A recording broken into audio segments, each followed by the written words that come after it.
bem-vindos a essa análise. Hoje a gente vai falar sobre algo que está aí na mesa de jantar de todo mundo todos os dias, mas que quase nunca recebe a atenção que merece.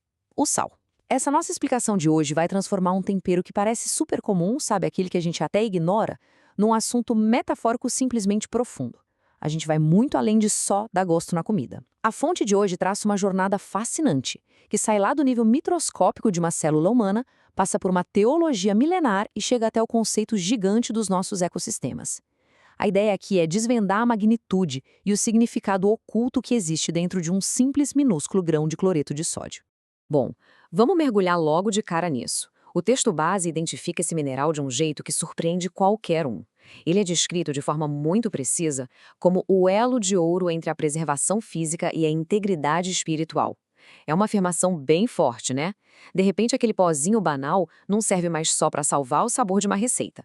A proposta do autor é que o sal funciona como uma ponte super robusta, um elemento que consegue conectar diretamente as realidades mais tangíveis e físicas do nosso corpo aos conceitos espirituais mais elevados.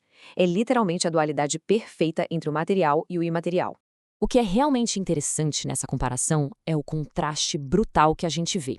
No dia a dia, o sal é só aquele pozinho branco que a gente joga no prato, sem pensar duas vezes, tentando salvar uma comida meio sem graça. Mas na biologia, a realidade é impressionante. O sal atua como uma verdadeira sentinela biológica.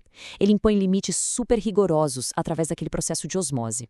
É ele quem dita com precisão absoluta o que tem permissão para entrar e o que deve sair de uma célula viva. Sem essa fronteira estrita, a integridade da célula simplesmente entraria em colapso. Então, na prática, o sal funciona como um porteiro implacável da própria vida celular. E tem mais. Essa função vital se espalha como um raio pelo corpo inteiro. O sal biológico é a base fundamental de toda a nossa comunicação elétrica interna. A simples presença do sódio funciona como o gatilho exato que gera a condução dos nossos impulsos nervosos.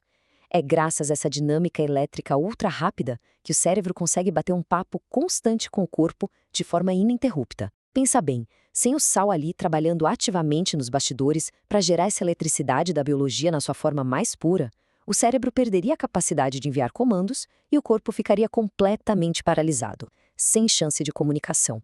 E esse ilustra de forma brilhante como o material mapeia essa realidade física diretamente para uma dimensão teológica. Assim como o sal biológico garante a comunicação fluida entre o cérebro e o corpo para prevenir a podridão física, a fonte traz para a gente o conceito do sal espiritual. Na teologia, esse sal espiritual representa a graça e a verdade, e é exatamente essa essência que viabiliza a comunicação clara entre o Criador e a criatura, formando a base de uma aliança eterna. Sem esse conector atuando nos dois mundos, a consequência descrita pelo autor é super nítida, paralisia física de um lado e paralisia espiritual do outro.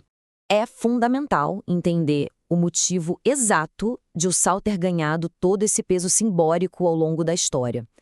O texto elucida um conceito central aqui: a incorruptibilidade. Diferente de quase todos os outros elementos orgânicos que a gente encontra na natureza, o sal guarda uma característica única e permanente. Ele simplesmente não estraga, ele não apodrece, e, acima de tudo, o sal não muda sua natureza básica, não importa quanto tempo passe. É fascinante refletir que o tempo, essa força implacável que acaba corroendo e destruindo praticamente tudo, não tem o menor poder de alterar a essência do sal. E é isso que enraiza o seu uso teológico como a representação perfeita de algo que o tempo jamais consegue corroer. Então, o ponto crucial é a forma como esses símbolos milenares se contrapõem. A fonte analisa textos bíblicos clássicos, mais especificamente o livro de Números 18, 19, para destacar o uso da chamada aliança de sal. Naquele contexto antigo, o sal surge como o elemento que estabiliza e preserva de forma eterna os sacrifícios. E a análise contrasta isso diretamente com outro elemento bem comum da época, o mel. Enquanto o sal estabiliza de forma incondicional, o mel entra num processo de fermentação. E dentro da síntese apresentada pelo autor, a fermentação do mel serve como um símbolo exato para a corrupção provocada pelo orgulho. Ou seja, o sal representa a estabilidade duradoura, enquanto o mel ilustra aquela alteração sedutora que acaba conduzindo à degradação. Vamos avançar e ver como isso se constrói, porque o argumento agora expande a lente lá do nível microscópico direto para o macroscópico.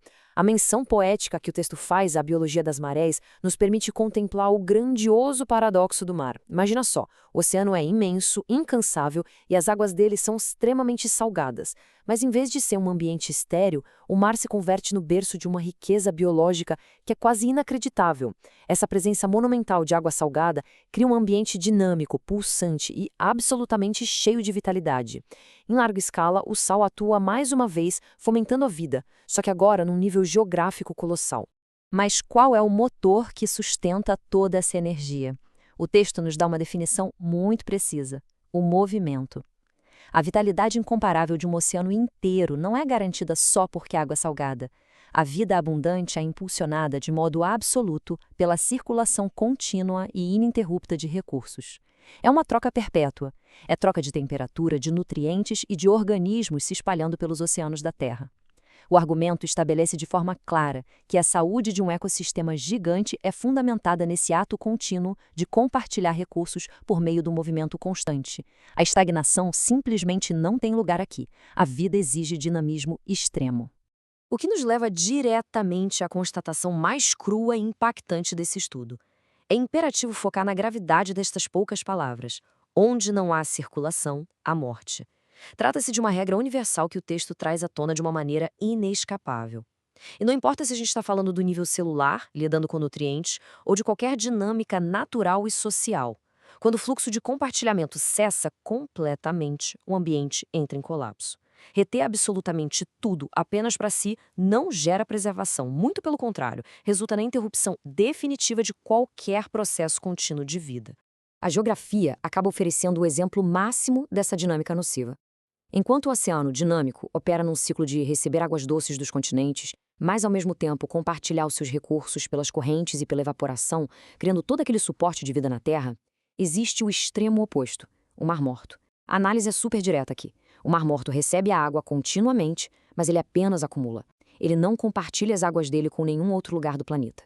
E em função dessa retenção absoluta, a salinidade atinge níveis completamente tóxicos, o que torna qualquer forma de vida impossível. Acumular de maneira indiscriminada elimina a própria capacidade de prosperar. O que conduz toda essa nossa explicação de hoje à sua lição final? A gente começou entendendo a osmose lá nas paredes de uma pequena célula biológica, passamos pela manutenção elétrica do corpo humano e escalamos até os grandiosos ensinamentos teológicos e oceanográficos. E a síntese disso tudo é muito clara. O sal, de acordo com as fontes, deve ser espalhado para cumprir a sua função. E por uma extensão natural de pensamento, a influência de qualquer natureza também precisa circular, se movimentar e ser compartilhada. É só dessa maneira que ela vai ser capaz de sustentar o ambiente, seja ele biológico, espiritual ou social. Um mero acúmulo contínuo é, para sempre, um atalho para a inércia. E com isso, a gente encerra essa análise com uma provocação inspirada diretamente no texto que exploramos hoje. Fica aquele questionamento fundamental para a gente refletir. A influência, o conhecimento ou os recursos do dia a dia estão sendo estocados e isolados, igualzinho às águas estagnadas do Mar Morto? Ou será que eles estão circulando abertamente, contribuindo para nutrir e sustentar o dinamismo da vida ao redor? É uma reflexão que com certeza perdura e demonstra de forma brilhante que um minúsculo grão de sal pode carregar em si um universo gigantesco de significados. Muito obrigado por acompanhar essa explicação e que o fluxo de conhecimento permaneça sempre constante por aí.